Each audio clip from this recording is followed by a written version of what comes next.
हाँ, क्या कह रहे हो? तफसील क्या कह रहे हो? सर क्लासेस हो जाती है उसके बाद। क्या क्या क्लास में सो जाते हो? सर क्लासेस कंप्लीट हो जाते हैं सर, उसके अच्छा, बाद रिवीजन में दिक्कत आती है। क्लासेस कंप्लीट के बाद रिवीजन में क्या समस्या आ रही है तुम्हारे लिए? रिवीजन तो करने में हाँ, तुम्हारे रिवीजन लिए। करने में टाइम ही नहीं मिलता सर। अच्छा, तुम्हारे लिए एक क्या कहते हैं, बढ़िया चीज ये है कि दिन में तुम्हारी क्लास खत्म हो ही जाती है ना? हाँ तो सर। शाम के टाइम पे ना एक एक घंटे का स्लॉट बना लो, शाम के समय।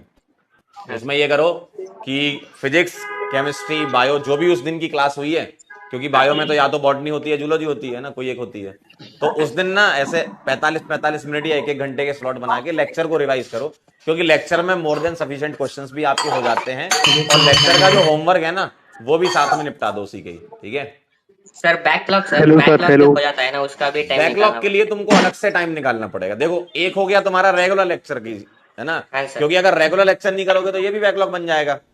तो रेगुलर लेक्चर को करते रहो, ये 45 मिनट एक घंटे के आसपास रिवीजन कर लो। ऑर्गेनिक में थोड़ा कम टाइम लगता है, आधे घंटे में रिवाइज हो जाएगा पूरा ओवरऑल, है ना? मैं सवाल बन जाएंगे कर्नाटका तुम्हारे। से हूँ लेकिन सर, बाकी जगह कर्नाटका क्वेश्चन से। सॉल्व करने वाली चीजें जो होती हैं, उसमें थोड़ा सा आपको टाइम लगेगा। बायोलॉजी में भी टाइम बच जाएगा आपका, है हाँ ना? सर। तो इतना टाइम आप यूज करो डेली। देखो, डेली तो तुमको रिवाइज करना ही है। साथ में हाँ जो सर। तुम्हारे पुराने पाप रहे हैं बैकलॉग वाले, वो तुम्हें क्लियर करने हैं, तो उसके लिए तुमको अलग से लेक्चर निकालना के लिए टाइम निकालना पड़ेगा, है ना? हाँ सर। ठीक है, अगर जैसे मान लो तुम्हारा यूपीएससी वगैरह ही बैकलॉग है, तो कोई उम्मीद सीरीज से या फिर किसी से कर लो, है ना? हाँ मतलब वन शॉट हाँ वाला कोई लेक्चर देखिए, आईयूपीएससी वाले चैप्टर कवर किए जा सकते हैं ना, इस टाइप के हाँ सर। थोड़े चैप्टर होते हैं, कोई इसमें बहुत बड़ी बात नहीं होती यस है ना? आइसोमेरिज्म को अगर थोड़ा अच्छे से करना है तो इंडिविजुअल लेक्चर देखो उसके, जो अपन ने क्लास में किए हुए हैं, ठीक है? Yes sir. कर्नाटका सर से हूँ सर। बैकलॉग। है ना? सर हाँ, बैकलॉग तो नहीं है। क्या इनऑर्गेनिक रिवाइज स्टार्ट कर दे? हाँ, कर दो ना रिवीजन। तो देखो, करते रहो। आपको जहां भी समय मिले ना, पीछे का चैप्टर रिवाइज स्टार्ट कर दो, लेकिन ये ध्यान रखना कि जो तुम्हारा रेगुलर लेक्चर है वो खराब ना हो। रेगुलर लेक्चर का तो रिवीजन करना ही है। इसने बोला। अगर तुमको टाइम मिल रहा है, रवि केमिकल से बोला बॉन्डिंग, बेटा। पीरियड टेबल, ये रिवाइज करते रहो, है ना? ठीक है सर। हर हेलो चीज सर, को एक फिजिकल साथ। केमिस्ट्री रिवाइज हेलो करने में थोड़ी निष्ठा, दिक्कत हो कैसे रही हो? है सर। बढ़िया सर, आप बताओ हेलो भैया। सर। हेलो। सर हर हाँ, चीज को एक साथ लेके जाना दिक्कत होता है। तो वो तो टाइम करनी है मैनेज। ना। देखो, इकट्ठा सारी चीजें, इतने सारे सब्जेक्ट हैं तुम्हें पढ़ने होते हैं, वो तो करनी है। ये तो सब लोग करते हैं, उसमें डरने वाली कोई बात नहीं कि हमको फिजिक्स कर रहे हैं तो केमिस्ट्री छूट जा रही है, केमिस्ट्री कर रहे हैं तो बायो छूट जा रही है। ऐसा कुछ नहीं है। आप क्या है, टाइम स्लॉट सेट कर लो। आपको हर एक सब्जेक्ट को बराबर बराबर टाइम देना है। कोई सब्जेक्ट में कम टाइम लगेगा, किसी में ज्यादा लगेगा, वो बैलेंस आउट हो जाएगा।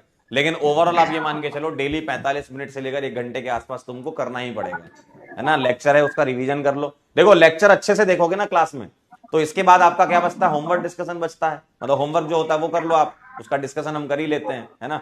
तो होमवर्क कर लो, और जो क्लास में अच्छे अच्छे पॉइंट्स या कुछ एग्जाम्पल ऐसे हैं जो आपके ऊपर से निकल गए थे, तो उसको अच्छे से देख लो, ठीक है? ठीक है। Hello sir. हेलो। हाँ, भुवनेश जी, हेलो। कैसे हो? हाँ सर, गुड आफ्टरनून सर। कहाँ घूम रहे हो? लाइब्रेरी में हो क्या? हाँ सर, लाइब्रेरी के जस्ट बाहर खड़ा हूँ। अच्छा, बाहर तो निकाल दिया जैसे लाइब्रेरी फिजिकल। वालों ने? हाँ, नहीं, मैं निकला हूँ सर, लाइब्रेरी के अंदर नहीं बोल सकते ना। हाँ, हाँ। सर वो फिजिकल केमिस्ट्री का कैसे रिवीजन करें सर, वो बिल्कुल ही उड़ गई माइंड में। फिजिकल केमिस्ट्री के रिवीजन के लिए आपको फिजिकल केमिस्ट्री के चैप्टर वाइज फॉर्मूले सबसे पहले रिवाइज करने पड़ेंगे, कि उस तो पर्टिकुलर उसके लिए चैप्टर में कौन कौन स्पेसिफिक। से फॉर्मूले हैं, ठीक है? और उन तो फॉर्मूले से उसके लिए रिलेटेड स्पेसिफिक पीवाईक्यू टाइम कैसे लगाने हैं। निकालें? हाँ, क्या कह रहे हो? उसके लिए स्पेसिफिक टाइम कैसे निकालें, जैसे बाकी सारा टाइम तो इसमें इन्वॉल्व हो जाता है। बेटा, थोड़ा समय तो निकालना पड़ेगा। ऐसा नहीं है कि टाइम नहीं मिलेगा, आराम से टाइम मिल जाएगा तुमको। आप क्या करो, जो आपका मैंने अभी बोला ना, जो आपका रेगुलर लेक्चर है उसमें आप 45 मिनट 50 मिनट डेली दो। रेगुलर लेक्चर का बैकलॉग नहीं होना चाहिए। लेकिन उसके अलावा जो एक्स्ट्रा टाइम निकालोगे, उसमें मान लो 20 मिनट, 25 मिनट, 30 मिनट, हर एक चैप्टर के फॉर्मूले लिख लो, है ना? और उन फॉर्मूलों को लिख के ओके। रिवाइज करके सवाल लगा लो। सबसे बढ़िया यही है। और जैसे हम्म। जैसे सर मेरे पिछले कुछ टेस्ट भी छूट रहे थे, उनका क्या करें? उनको अभी छोड़ दो, पुराने टेस्ट मत करो, पहले पुराना बैकलॉग क्लियर करो, सबसे पहले ये करो। क्योंकि पुराना टेस्ट देने ओके। जाओगे फिर तुम डिमोटिवेट हो जाओगे, सर सवाल नहीं बन रहे हैं।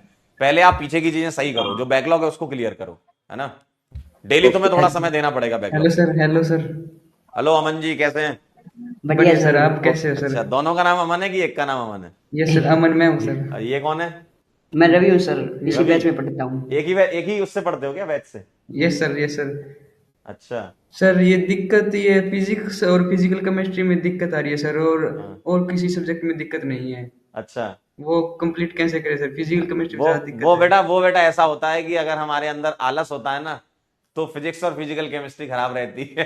क्यों? क्योंकि बाकी सब्जेक्ट के सवाल तो देख के बन जाते हैं तुमसे। सर एक ओवर थिंकिंग हो जाती है हाँ। कभी कभी, उसको अवॉइड करने के लिए क्या करना है? उसको अवॉइड करने के लिए सिर्फ ये करना है कि पहले तुम्हें सबसे पहले सुबह उठ के ना अपने गोल लिखने हैं कि तुम्हारे ओके आज के गोल क्या हैं, और उन यस गोल को सर। पूरा करना है। अगर 80% भी पूरे कर लिए तो काफी है, ठीक है। ओके और सर। सर जो हाँ, आप पर क्लास लिखना लिखना कैसे है? ऐसा नहीं कि गोल लिखने में 1 घंटा लगाए जा रहे हो, नो है ना। सर। सुबह सुबह 5 से 10 मिनट थोड़ा अपने आप से बात करके गोल लिख लो कि यस आज मेरे सर। को ये टॉपिक्स, ये चीजें करनी है, इसका मुझे बैकलॉग क्लियर करना है, और वो लिख करके फिर उस पर फोकस करो कि हाँ मेरे को ये टाइम देना है इसमें, है ना। और सर आप जो क्लास में क्वेश्चन कराते हो इसके अलावा और करनी है कुछ? नहीं, कुछ नहीं करना, क्लास का काम करते जाओ, होमवर्क करते जाओ, डीपीपी करते जाओ, बस, ठीक है। और सर जैसे अब 12th स्टार्ट हो जाएगी तो फिर 11th का रिवीजन बहुत ज्यादा हो जाएगा, तो उसको कैसे कंप्लीट करें साथ उसको अभी साथ? से चालू कर दो, उसका रिवीजन अभी से स्टार्ट करो। जैसे अभी एक बच्चे ने पूछा ना कि आईओसी का रिवीजन हम कर सकते हैं, तो पीरियड टेबल, केमिकल बॉन्डिंग करते जाओ। अगर तुम हर एक चैप्टर को टॉपिक वाइज भी रिवाइज करोगे ना, तो भी तुम्हारे पास बहुत टाइम है। ऐसा नहीं है कुछ टाइम नहीं है, टाइम बहुत है, मैं सर टाइम को साथ साथ यूटिलाइज में करो, है इनऑर्गेनिक ना। का रिवीजन कर रहा हूँ सर, सही है क्या? बिल्कुल सही है, करते जाओ। जैसे मान लो तुम ऐसा टारगेट सेट कर लो कि आज मेरे को ना इलेक्ट्रोनेगेटिविटी और इलेक्ट्रॉन एफिनिटी, इन 2 चीजों के सवाल करने, यस यस रिवाइज सर। करना है। केमिकल बॉन्डिंग में टॉपिक वाइज डिवाइड कर लो, आयनिक बॉन्ड कर लेंगे एक दिन हम वीवीटी कर लेंगे, एक दिन हाइब्रिडाइजेशन कर लेंगे। बहुत टाइम है भाई, आराम आराम से कर लो, लेकिन ओके टॉपिक सर। वाइज करो। पूरा चैप्टर उठा के रिवाइज करोगे जोश जोश में एक बार कर लोगे एक दिन, दूसरे दिन नहीं कर पाओगे। फिर topic yes wise sir. Divide कर लो कि एक वीक में ओके तुमने सर। पूरा बना लिया कि मुझे इस हफ्ते केमिकल बॉन्डिंग पूरा खत्म करना है, तो ओके उसको thank you topic so wise much divide कर सर। लो, डेली डेली थोड़ा थोड़ा करते जाओ, है ना। Okay sir. ठीक ओके है, चलिए, थैंक यू बहुत सर। बढ़िया।